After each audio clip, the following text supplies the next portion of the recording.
stop the fight and throw the towel in. Here comes the new heavyweight champion of the world, Tyson Fury. That's Tyson. Mark, do you want to go ahead? Jay, do you want to answer that or do you want to wait? Okay, we're going to wait.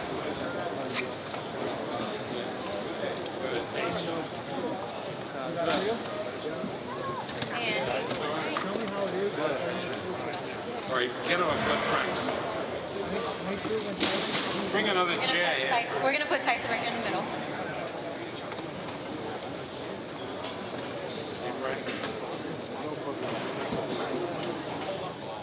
Hold them up high. Were you not entertained? Okay. Cheers. No, sit here. The champ is here. Jose Suleiman's tie on. Oh, is I got that the Gypsy really? King suit on. And you're looking up at the green belt, the one belt that you've waited to get, that you've always wanted in your career. This belt is the one that's evaded me over the years, and I've now finished off my collection, a big collection of every belt in boxing. Big shout out to my team, the promoters, everybody who believed in me. Big shout out to Bob Arum and Frank Warren for making this reality, the dream. We always had a dream of coming over to Las Vegas and taking over, and putting on great fights. And you know, tonight the world was watching Bob. Yep. And they got to see two undefeated heavyweight champions in their prime do battle. That is true. Deontay Wilder, let me tell you, he never went down easy. I've got a lump on the side of my temple here. I don't know what's happened with it. Come right out. Hit me hard there. But I just had to overcome a lot in this thing tonight. And I just always believed that if he couldn't beat me when I was only 50% the man I am today, then he never had a chance tonight. Well, thank you very much for the opportunity, and can't wait for the next fight, the rematch, hopefully, if he wants it. Okay, so I'm going to do a couple questions here and then open it up to the floor. You put Deontay Wilder down for only the second time in his professional career. How many times did I put him down? Well, you put him down twice, but he was down once in 2010. The first time coming in round 3. What was going through your mind at that point? I was pretty pissed because I predicted round 2. You sure did, and I held you to that. Yeah. I'll take round 3. It was all right. I take all the money because I predicted round 7. He did. Go back and watch on Top Race YouTube. He must know something about boxing, but you stuck tried and true to the game plan, and that was to jump on him from the very start, and that's exactly what you did. I said, you know, we didn't mind revealing the game plan. No, we had nothing to hide. Right. I said what I was going to do, run across the ring to him, put him on the back foot, and unload big shots on him. And I know at 6'9" and 270 pounds, if I hit anybody, knock him spark out. I've never been the type of boxer to sit down on my punches and let fly. I've always been a slick master boxer. Jab, move, get out the way of everything. When I made the decision to move from Ben Davison, who's done a fantastic job, by the way, I'd done it for a reason. And everybody was like, this is a bad move, a really bad move. But, you know, it worked out for the best. And I believed in Sugar Hill. I believed in the style that he teaches. And I knew that we'd get it right on the night. And we did everything that I did in the ring tonight. We practiced in the gym, setting up off the jab and landing the detonation right hand. And Deontay Wilder's a very tough guy. He took a lot of good rights. And I think they done the right thing because it was only a matter of time before he got severely hurt. He was very tired in there. Yeah, and just some kind of stats to back that up. In the first fight with Deontay, you landed 38 total power punches. In this fight, just through 7th round, you landed 58 of your power shots. So that is exactly what the game plan was that you worked on with Sugar Hill. We're going to open it up. Do you want to make an opening comment here? I'd just like to say what a fantastic performance from Tyson. It's the best performance I've ever seen from a British fighter. In my time in boxing, it's the most exciting win, and when you think where he's come from in the last 2 years to where he is today, what an achievement. He is the #1 box office draw, #1 boxer on the planet now. No doubt about it. No doubt about it. Now, while there's kudos for Tyson Fury, we also have a lot of kudos for the great Kronk Jim that produced Sugar Hill Stewart, the nephew of the great Emmanuel Stewart.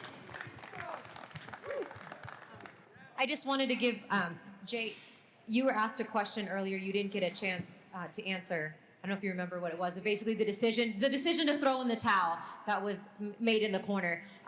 Was that something that was discussed? Did Mark just throw it? I kind of wanted to know about that decision to end the fight. And I'll let you guys go. Mark threw the towel. I didn't think he should have. Deontay's the kind of guy that's a go out on his shield kind of guy, and he would tell you straight up, don't throw the towel in. In fact, in the dressing room when Tyson was getting his hands wrapped, in one of the earlier fights, which they show on the screen in the locker room, they had a guy that got stopped. We were like, stop the fight, stop the fight.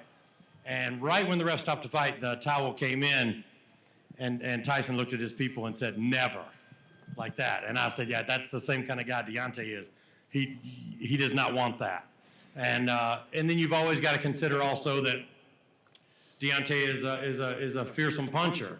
So that's always a difficult thing because, he does always have that shot to land a big shot and turn things around. So that's what happened there. But Deontay is doing well, and he's he'll be back. He'll be all the better for it. But congratulations, absolutely, to Tyson and to his team. Class act all the way around, and we're thrilled to be part of the show with him.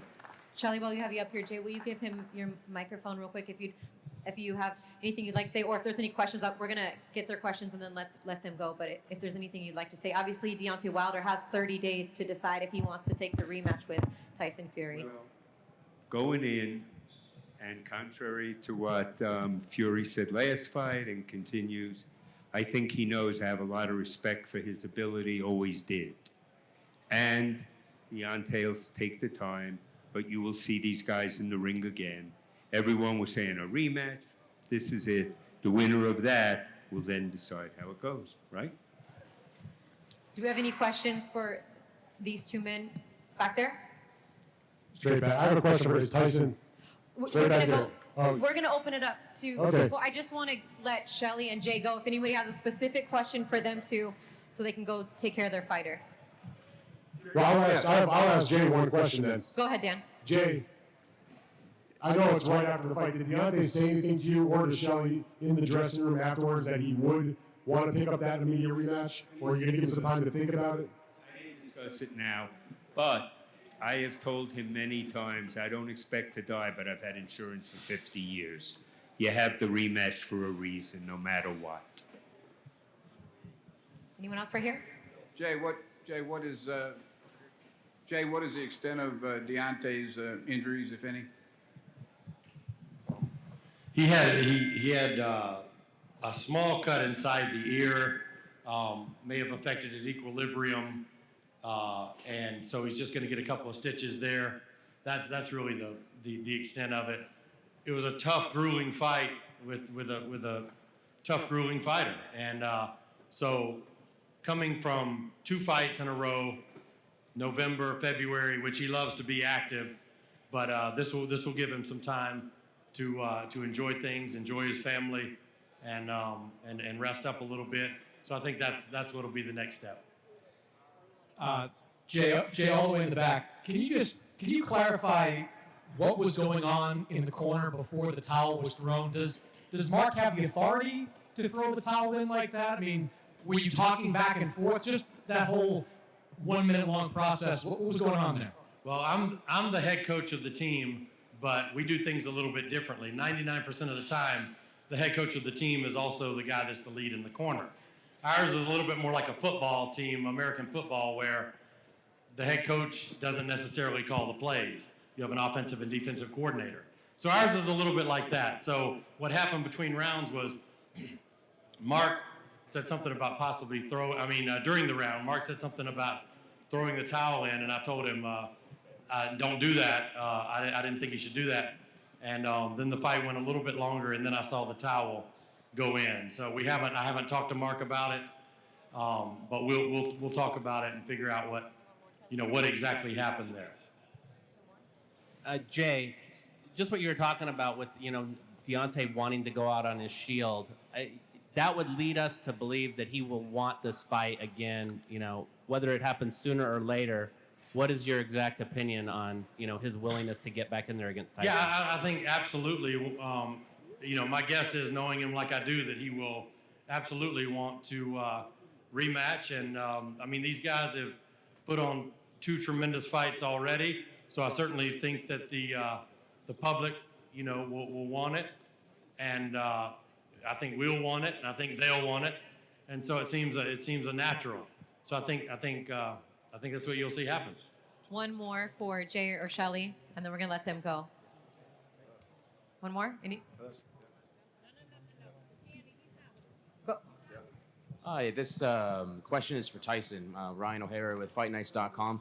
I want you to go into some details about referee Kenny Bayless. Do you feel like that he got involved in the action too much? Where am I talking to? Thank you, guys. All the best. Okay. God bless. Thank you, Good guys. fight. Thank you. Where is this question at? Thank you. Oh, right here. Where? Hands up. You. Well, way back here. I'm the in the back, media back, section. back, Tyson. Ah, there you go. Yeah. Hey, yeah, Tyson. Yeah, my question, Ryan O'Hara with FightNights.com. My question is, do you believe that the referee, Kenny Bayless, was getting involved too much? And, what are your thoughts on that? It felt like that he was getting in between you guys too much. Listen, the man's got a job to do. He done a good job. He took control of the fight and he did what he had to do. I've got no problems with what he did, and it was what it was. It was a grueling fight while it lasted, and he was trying to clean it up in there. He hit me after the bell. Not after the bell, like after we said break. We hit each other.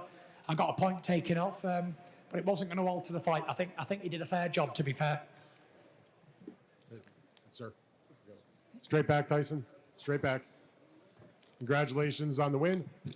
What I wanted to know from you is, when you started to talk to all of us about your strategy, that you were going to go right at him and go for the knockout and be more aggressive and not box like you did the first time, was that something that you were thinking about right after the first fight? Was that something that you sort of came to the rationale about during the build-up? Was it something that you spoke to Sugar Hill about? How did that come about, that would be your strategy?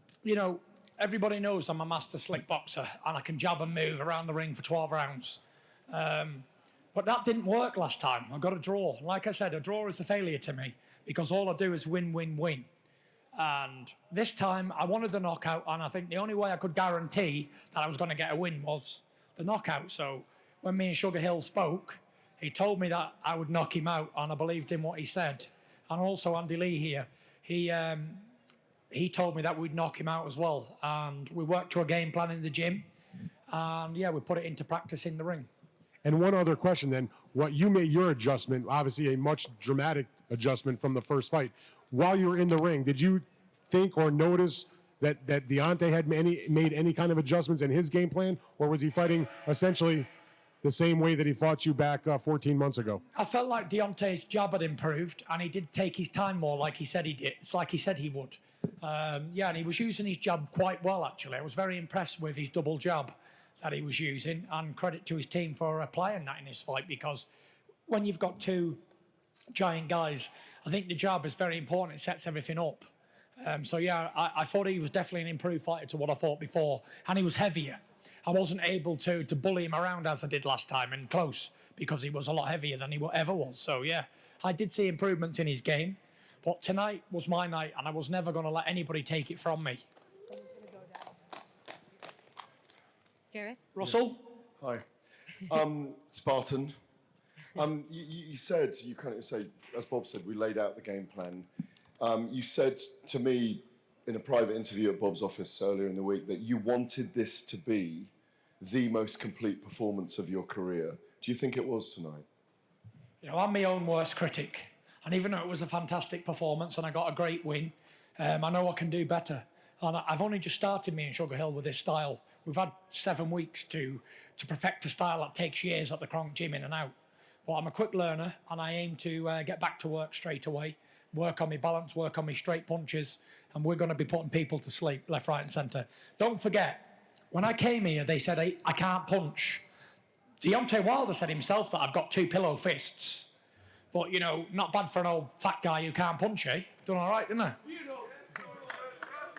And finally, Deontay might need a bit of time to recover from this. Is there any prospect that you could fight Anthony Joshua next and then Wilder afterwards? The spoils of war has just happened. I need to enjoy this victory.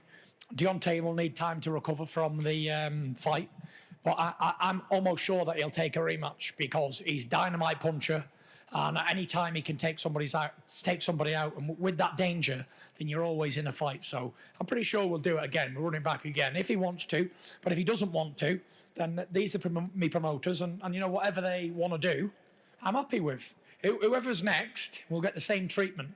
That's for sure. Thank you. Next question. There he is. He's next. Teofimo Lopez. Yeah. He's the man. Yeah, he was actually here to call you out. I know you didn't know Don't that. call me out. There he is. There he is. I want to see that performance over Loma next. Come on. Is there no one else? In the back. Anyone? Hold on. 'Cause I've got to go party. Hang Yeah, on, couple Gypsy King. more. Tyson, congratulations on the victory. So where are you going to party? What's the deal? Tyson Fury's official after party is Hakkasan. Be there or be square. We're taking over, Gypsy King style. Coppinger, is that your question? We got one more question. Should people recognize you now as the biggest puncher in the heavyweight division, Tyson? Nah, I'm an old feather duster who can't break an egg. Pillow Fist is not the biggest, heaviest puncher. Exactly. Old pillow fist here. Can't crack an egg. The feather duster. But you know, 6'9", 21 knockouts in 30 fights. Ain't so bad considering I've never really looked for knockouts in my career. I always look to use my boxing skill. But with this weight alone and technique, right, Shug? We can knock out anybody, can't we? One more When I question. jumped on the scales yesterday at 272 pounds, everyone thought he's not come for a fight. He ain't come. He's underestimated Wilder. He's turned up for a payday. But tonight when I was in there, I felt like a beast, and this is me weight for sure. A round of applause for the new heavyweight champion. Thank you. Thank you all for coming. Thank you all for helping make this a great, great event.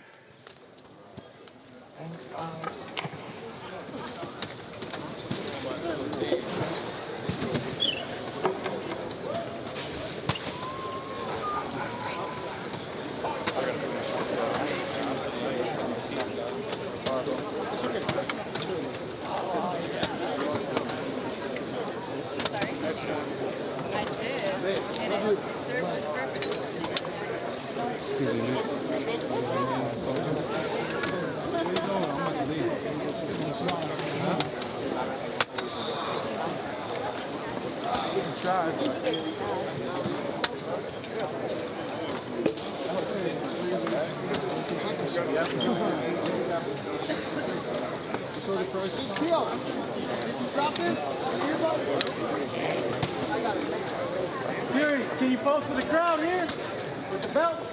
Thank you.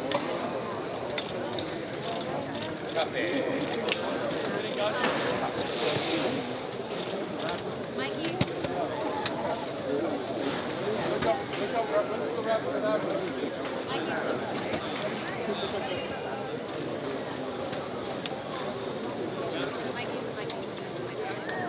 Mikey, come on, boy.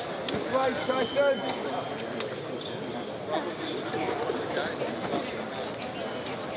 That might be good.